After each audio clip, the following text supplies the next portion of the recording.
میرے نبی صلی اللہ علیہ وسلم کی خدمت میں نا رؤساء موجود تھے، لیڈرز، قوم کے سربراہان، جس کو اشرافیہ کہتے ہیں،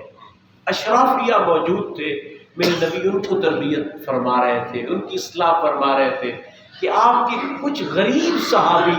آپ کی بارگاہ میں آئے،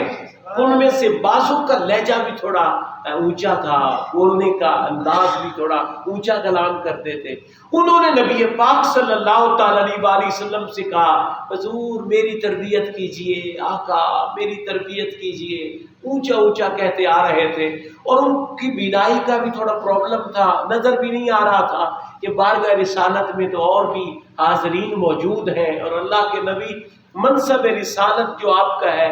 اس کے حوالے سے آپ ڈیوٹی دے رہے ہیں۔ تو آقا کریم صلی اللہ علیہ وسلم کی بارگاہ میں وہ غلام آ گیا۔ میرے نبی صلی اللہ علیہ وآلہ وسلم کے چہرہ انور پہ نہ فقط کچھ ناگواری کے آثار آ گئے، جیسے ناپسند کیا آپ نے کہ میں آج پہلے تربیت پہ موجود ہوں، اپنے غلاموں کی تربیت کر رہا ہوں، اور میرے پاس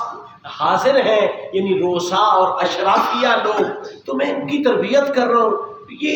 آدمی عجیب ہے جو اونچا اونچا کہتا آ رہا ہے، مجھے بھی کچھ بتاؤ، مجھے بھی تربیت کی ضرورت ہے۔ آقا کریم صلی اللہ تعالی علیہ وآلہ وسلم کی چہرہ انور پہ فقط ناگواری کے آثار آئے، اسی وقت اللہ نے قرآن پاک اتارا،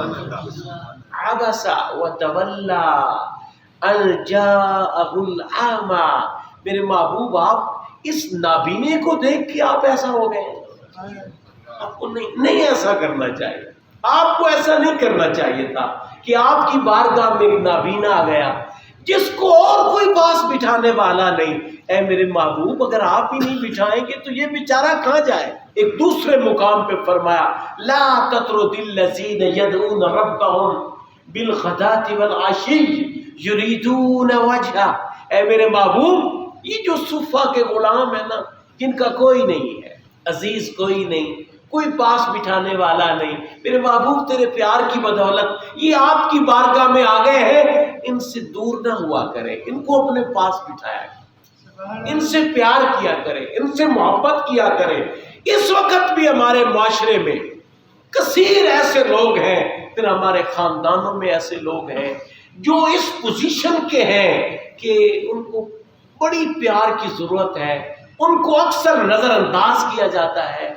ان کو اکثر جناب علی نا اس حوالے سے دیکھا جاتا ہے کہ یہ گویا ہمارے اوپر بوجھ بنے ہوئے ہیں۔ ایک بات آپ کو سناؤں، میرے آقا صلی اللہ تعالی علیہ وآلہ وسلم نے ایک دن ارشاد فرمایا یہ جو تمہیں رزق ملتا ہے نا، یہ تمہارے کمزور لوگوں کی وجہ سے ملتا ہے۔ یہ جو تمہیں رزق ملتا ہے، تمہیں اللہ وسائل عطا فرماتا ہے، یہ تمہارے کمزور لوگ جو ظاہراً نہایت پسماندہ ہے